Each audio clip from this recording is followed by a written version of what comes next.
ഒരു കൊലപാതകം നടക്കുമ്പോഴത്തേക്ക് ബിഗ് സ്ക്രീനിൽ ഒരു കൊലപാതകം നടക്കുമ്പോഴത്തേക്ക് അത് കണ്ട് ആൾക്കാർ കൈ അടിക്കണമെന്നുണ്ടെന്നുണ്ടെങ്കിൽ അവിടെ കൊലപാതകത്തെ ഗ്ലോറിഫൈ ചെയ്യുകയോ കൊലപാതകയെ ഗ്ലോറിഫൈ ചെയ്യുകയോ അല്ല ചെയ്യുന്നത്.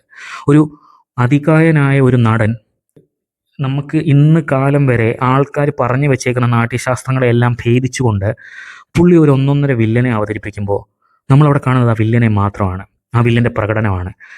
അതിന് ആൾക്കാർ കൈയടിക്കുമ്പോഴത്തേക്ക് അത് വാസ് സ്പീച്ച്ലെസ്. അത് തിയേറ്ററിൽ ഇരുന്ന് തന്നെ എക്സ്പീരിയൻസ് ചെയ്യേണ്ട ഒരു കാര്യമായിട്ട് എനിക്ക് തോന്നി. പഴയ കാലത്തിൽ എപ്പോഴോ നടന്നു പോയ ഒരു ചരിത്രം അത് ഒരു കഥ പോലെ സിനിമ എന്ന് പറയുന്ന കലാരൂപത്തിലേക്ക് കൊണ്ടുവരുമ്പോൾ, ഞാൻ നേരത്തെ പറഞ്ഞില്ലേ, നമുക്ക് ഈ കഥ അറിയാം, നമുക്ക് ഇതിനകത്തെ കഥാപാത്രങ്ങൾ അറിയാം, എന്താണ് സംഭവിക്കാൻ പോകുന്നതെന്ന് അറിയാം, ആരാണ് വില്ലൻ ആരാണ് നായകനെന്നും അറിയാം.